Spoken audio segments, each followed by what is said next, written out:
What's up, YouTube? Welcome back. Kind of a special video today. We recently did some Sig V-Crown testing. We tested the 115, 124, and 147, I believe it is, grain V-Crown 9mm. It was cool testing. We gained a lot of information. We have good footage. What I want to do today is I want to put all of that together for one big video containing all three of them. They're currently three separate gel tests in our ammo test series. It's 9mm ammo test series number 2, number 3, and number 4. And then we're going to do a low light test after we do one more test, so stay tuned for that. Those are always fun. But for now, I'm going to put the video that we have and just do maybe a little extra talking in between and get one big Sig V-Crown test all together for you guys. So for those of you that like a little bit longer format video, you'll love this. What's up, YouTube? Welcome back. 9mm ammo test series continued. Today we are on number 2. Today we have the Sig Sauer Elite Defense Personal Defense Ammunition V-Crown 9mm Luger, of course, 115 grain jacketed hollow point. I just want you to take a look at the hollow point really fast. It's actually pretty cool. There's a little star in the middle of it. The box says this one's traveling at 1,185 feet per second, which translates to 359 foot-pounds. We will of course put that to the test, but from previous tests on Sig ammunition and personal experience, Sig usually doesn't joke around when they load their ammunition. They don't play games and shortchange you like some of the companies do with performance. I should note that this is brass case ammunition, and there is a notice on the box stating that basically due to supply chain issues with nickel, they're using brass for now, but you can expect the same performance. And that's probably not going on right now at the time of this video. I did buy this during the actual ammo shortage we had. The two firearms we're going to be using for testing today are going to be the Smith Wesson Shield Gen 1 9mm with a 3.1 inch barrel, and the Glock 17, everybody knows that one, that's got a 4.5 inch barrel. They are both iron sighted, and we will be doing accuracy testing on these B8 targets, 5 rounds through each pistol. We will also capture those on the chronograph to get an average of feet per second and foot-pounds. Then we're going to move the chronograph to right in front of the gel so that we can capture the velocity of the bullet that actually impacts the gel. And if you've watched any of our previous gel tests, you know that we usually use 20-inch shooter blocks, 10% clear ballistics. Today it's all the same except for their 16-inch blocks. So we had a deal that I could actually get these things kind of cheap. So I bought 16-inch blocks. We're going to remelt them into 20-inch blocks for another project, for the rest of our projects actually. But for now they're going to be 16. So for a total of 32 inches of block instead of 40 like we usually have. Testing explained, let's get to shooting. All right, we got 5 loaded up for the shield. We are 15 feet off that chronograph, 20 feet off that target. Let's see how we do.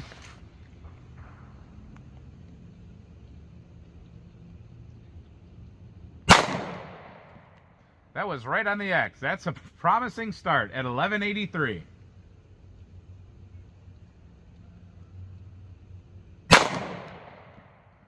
$11.61.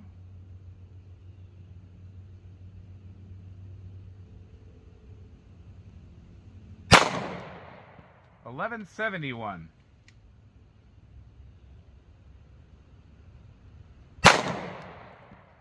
$11.39.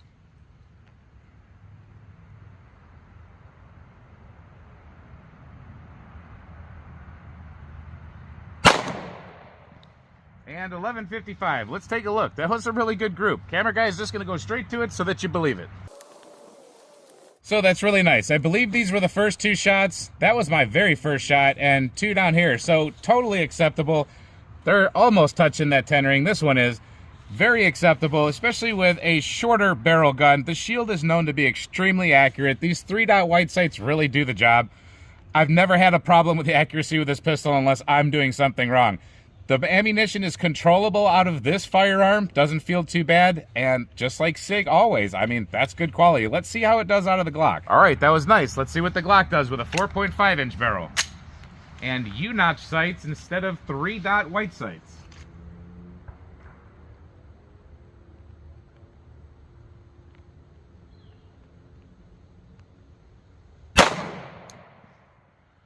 $12.41. I touched the X ring, but did not get on the X.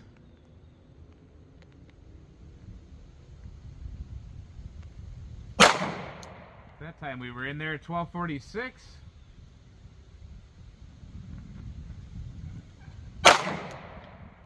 We were in there again, 12.61.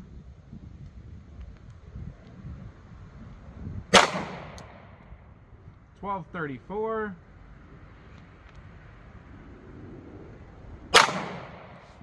And 12.16, I pulled that one a little top left. Let's go take a look. So first shot, the next few shots, and then the last shot. Again, very acceptable. I'd say we have roughly the same group, maybe just a tad bigger on this side, but I think it's pretty much the same group. Very nice. These are stock U-notch Glock sights, and I don't have a problem with U-notch sights. Some people do, they change them out right away, but for a stock Glock, that's pretty awesome. Stock trigger too. Nothing's changed on either one of these guns as far as triggers or sights. And I always try to explain this, but we do all of our accuracy testing offhand. We don't use a rest or a table or a bench or anything like that, because in a real world defensive situation, which is what we're testing with this ammo, you wouldn't have any of those luxuries. So this is honest, practical accuracy testing. All right, 15 feet off that gel block. The chronograph's just a little bit closer. Let's see what we get with the Shield.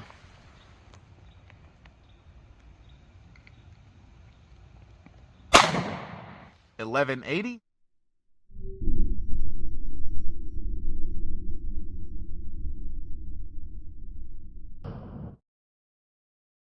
$11.80. There's where we smacked it. Good placement for getting another one in there.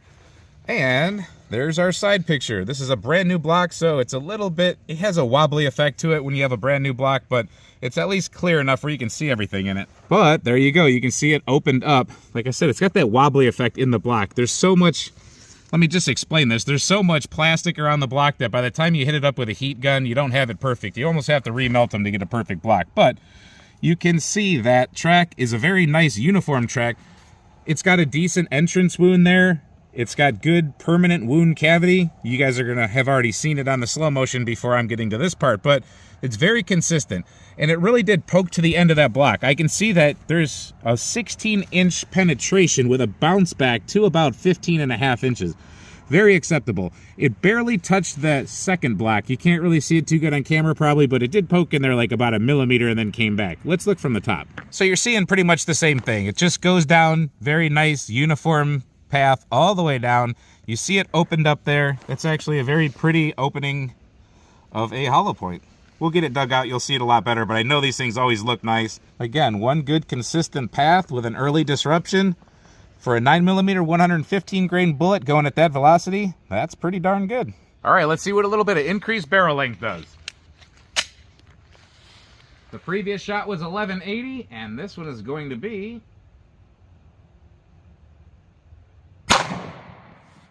1229, and I think we got awesome placement for comparison.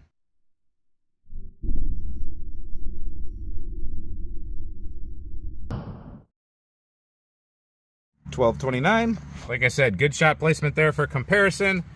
As we come around, we can see that we did have a little bit, in my opinion, just a hair more violence with that increased velocity.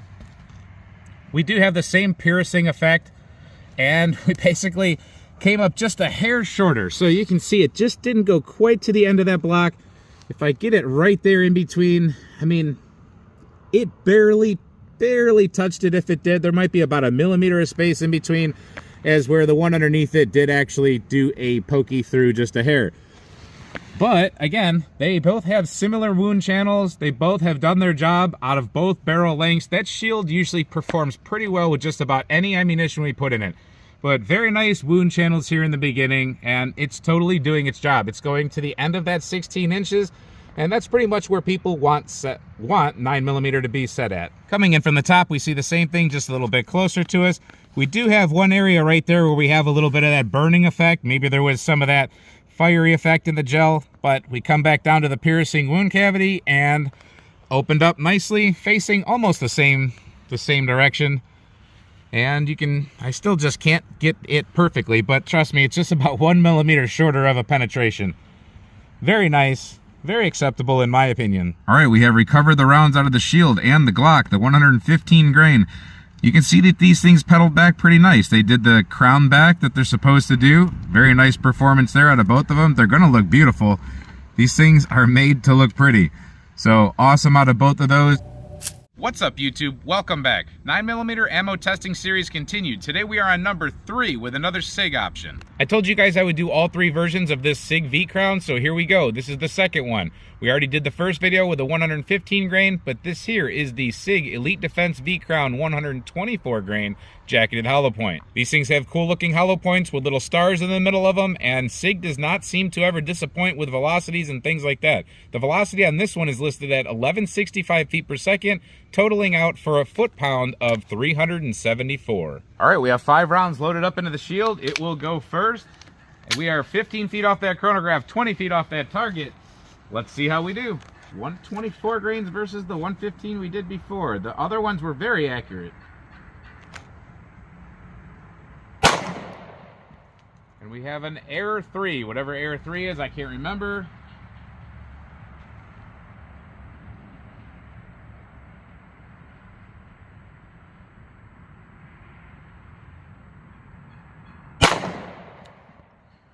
So my first one was way off to the left. That could have been the air. It got too close to the post. I don't know what happened with my first shot. The next one is in the center X ring where it's supposed to be, and that's at 1205.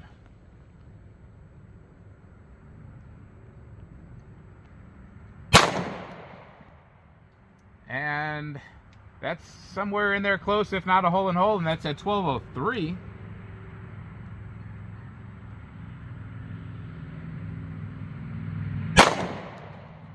And 1193, I know I pulled that one up to the left just a hair. I felt that.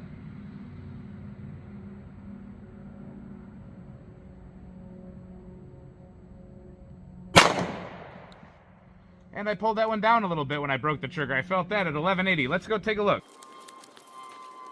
So my first shot was way over here. I do not know what happened. That could have been me. I really doubt that the ammo jumped that far at 20 feet. Something to do with me and these 3-dot white sights. My first shot, I don't know. That's kind of a no excuse for me. At least I'm still in the black.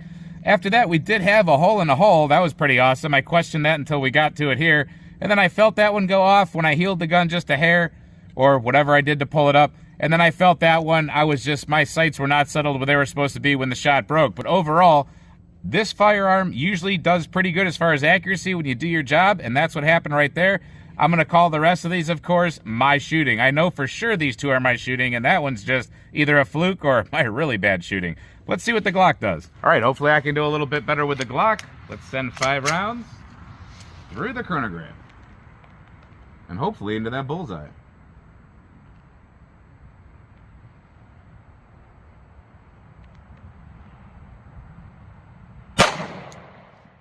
.1304, a little bit low and left of the bullseye.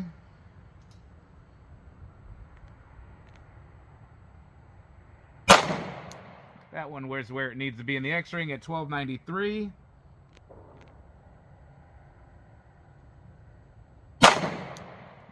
That one is at 1324. And that might be a hole in hole also.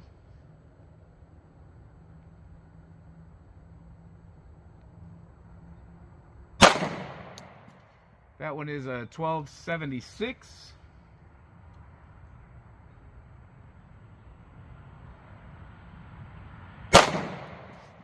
And that is at 1293. Let's take a look. So we did achieve another hole in hole right there. That's pretty cool. The other ones are definitely in an acceptable zone.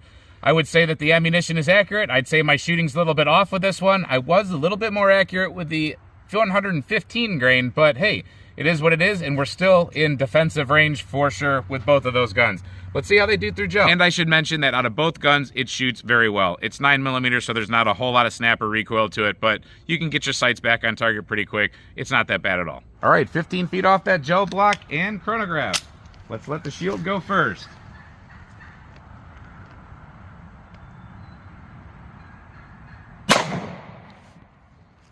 All right, hopefully we didn't leave the gel block. I think we might have, and we had an error on the chronograph.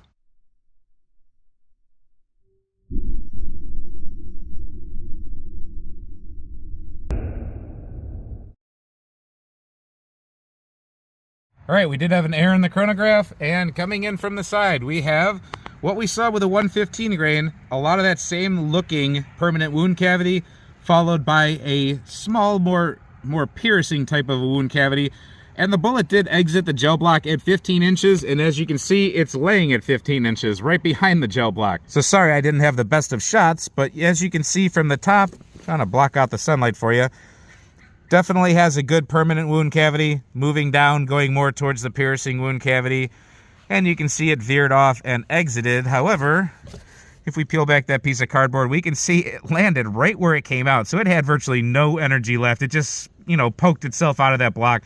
I'm pretty sure that's where it was about to rest in the block, but we're gonna take one more shot for confirmation. And it just started raining on us, so now we have to finish what we started. I dropped the gun in the mud, so that's muddy. Let's see if we can get this shot to go where it's supposed to this time.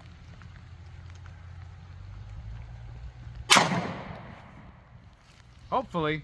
Didn't get a reading on the chronograph. The rain's gonna mess it up.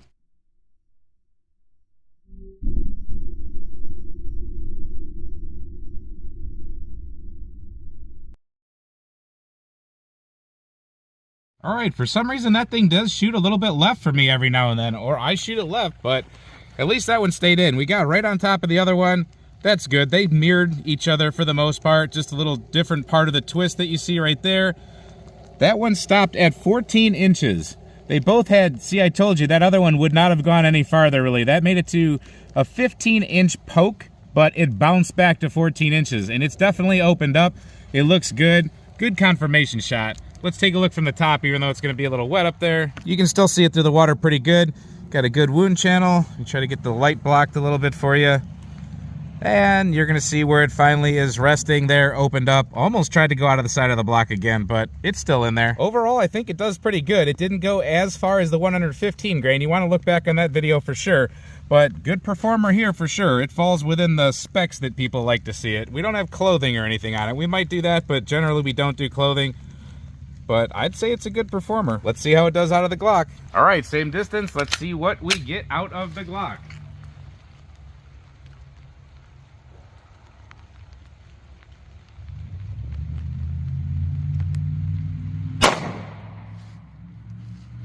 I don't even have the chronograph up, so we don't have a number.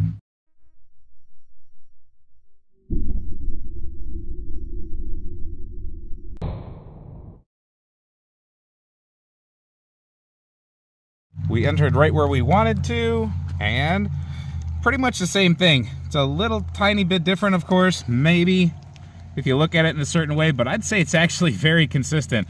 The Shield sometimes does a very good job compared to the full-size guns. We basically have a repeat in performance. If I line it up here properly, you guys are gonna see all of those are at the same point. It's landing at 14 inches with a poke back from 15. Take one more look at that, try to get those separated out a little bit for you. Just a little bit, possibly a hair wider of a wound track there, but not really. Let's take a look from the top. And there we go from the top. As you can see, very nice side by side. Pretty much identical wound track, even though they're two different guns with barrel lengths that are different, but landing at the same place, opened up. We'll get them cut out and see what they look like. All right, we've recovered the Shield and the Glock, 124 grain. You can see that as opposed to the 115 grain we tested the other day, the copper itself peels back a little farther on these. They are bigger projectiles in general though. Let's flip them over and see what they look like. And they held together pretty well. That one had a little bit of a deformity right there, but they did pretty well. They look a lot like the 115 grains. They stayed pretty uniform. I would say that the one out of the Glock went ahead and opened up just a hair more. We'll have the measurements up in the corners, of course. Looking at them from the side, you can see they're just a little bit more mangled than you would typically see out of like the 115 grains.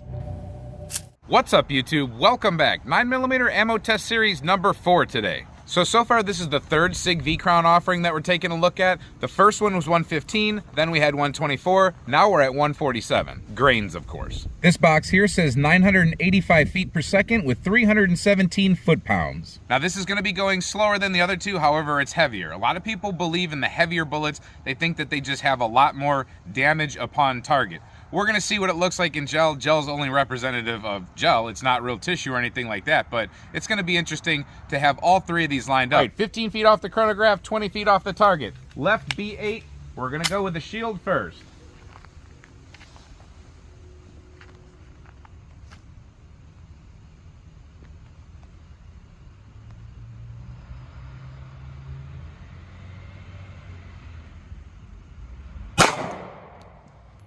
We are in the X ring and we are at 933.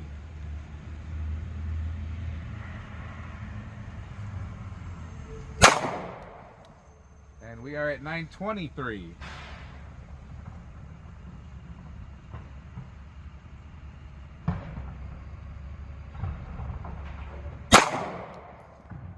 $893.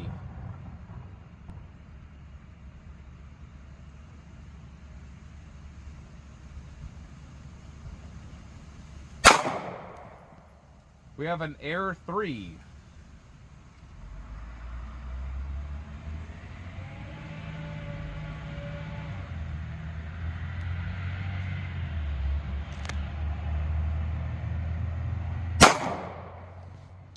And we have 918. Let's take a look. By the way, out of this particular firearm, feels nice in the hand.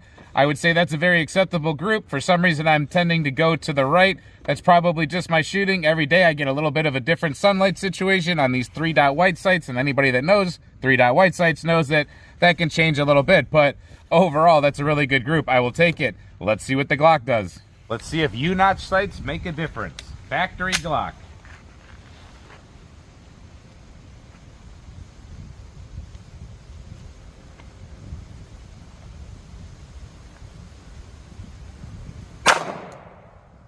$971.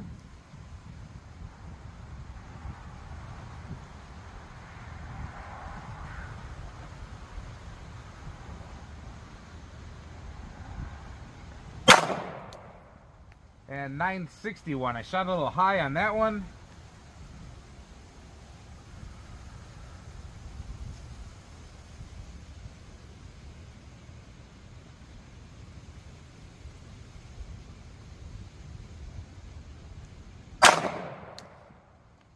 $960. I'm trying to give you good Glock shots. That's why I'm taking my time.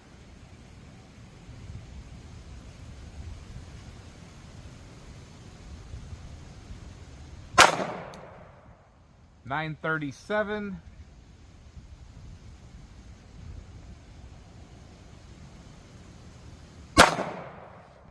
And $943. Let's take a look. I'm shooting just a hair high with this firearm. It shoots very nice. Feels very good in the hand, and I do like these sights a little bit better just today. They're a little bit brighter for me than the Shield. I had my first shot, went pretty high, but after that, that's a very nice group. Definitely take that every single day for defense.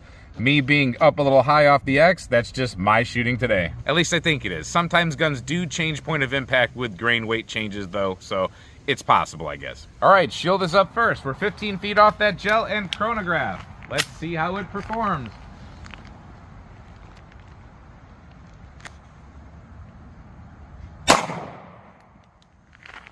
912.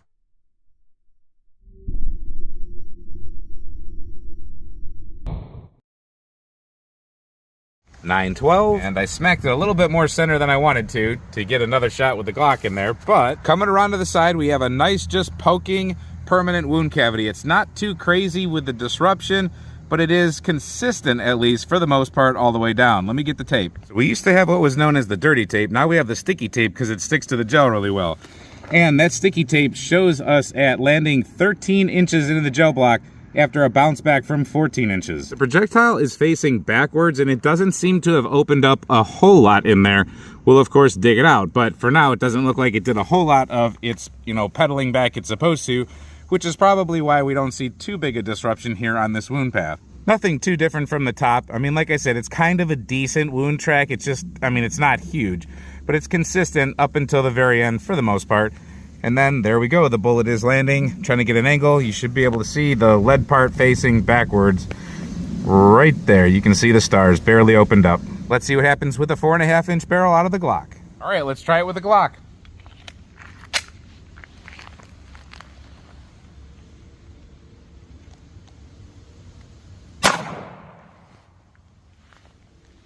Nothing out of the chronograph. Let's see how we did on the gel.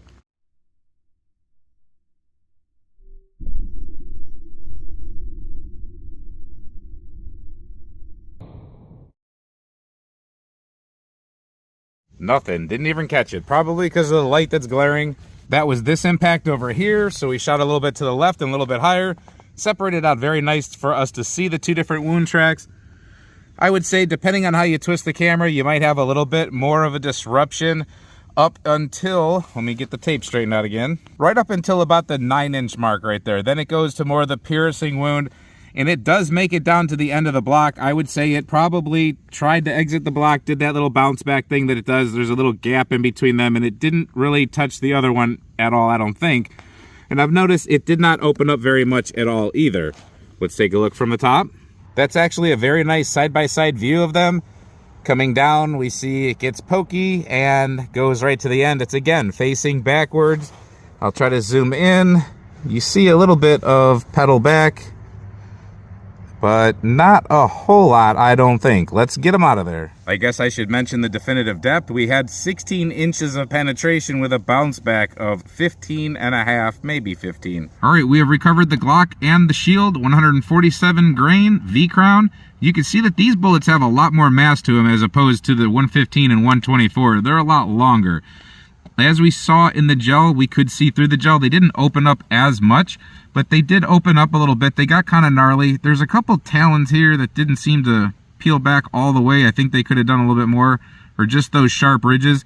So they did do a little bit more punchy maneuver right there due to them not opening up so much to slow down. Still pretty gnarly, wouldn't want to get hit. I don't really think that they shed anything, but that's what they look like side by side. All right, first I've lined up all the blocks flat so we can look from top down, 1, 2, 3. Starting with the 115 grain, then the 124, then the 147. So starting here, all right, starting with the 115 grain, you notice that they both pretty much had the same looking wound track and ended up in the same place. One might have got just a little pokier than the other one. Moving on to the 124 grain, again, they ended up in the same place out of both of these guns. One of these rounds, remember, tried to leave the block, or did leave the block. The other one got close, but stopped right where the other one did leave. Then moving down to the 147 grain, they finally had an actual difference in penetration depth overall. One tried to poke its way out of the block, one stopped short. And then they both are facing this way, as opposed to the 124 grain that are facing forward and the 115 grain that are facing upwards and kind of forward, I think.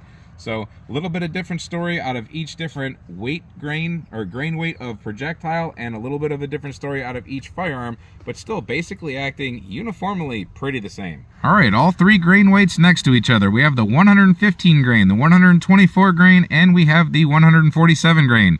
On the what's going to be your left side of the screen will be the Shield and then the Glock. The Shield, the Glock, the Shield, the Glock. So we can definitely see, let's say the 147 grain here, we see not as much opening with the Shield as we do over here with the Glock. We see on the Glock side here maybe a little bit more opening, but we have a little bit of a deformity in that round for some reason. And then here you can tell that it did open up more with the Glock because you can't see as deep as you can, but they don't look terribly different on the diameter. Of course, we'll have everything up in the corners of the screens. All the info will be there for you. So there you go. You guys have all the info, all the numbers, all the accuracy, all the temporary wound cavities on slow motion. You have the permanent wound cavities there in gel. You got all the bullets side by side. I think that's enough information right there where hopefully if you were on the fence about this ammunition, A, you'll know if you want it or not, and B, which one you might want or not. They're all shootable, so it's not a matter of recoil or anything like that. I guess it's just picking which one you think might work best for you. Again, we're going to be doing the low light testing on this ammunition, all three of them, so that might be worth a watch for you. I really think it's important to see what your defensive ammunition in your firearm, or at least a similar type firearm, would do in the middle of the night or the middle of the dark if you had to use it. Hope you enjoyed this kind of testing. Hope you enjoyed this video. And until we see you next time, stay safe, have fun, and keep shooting.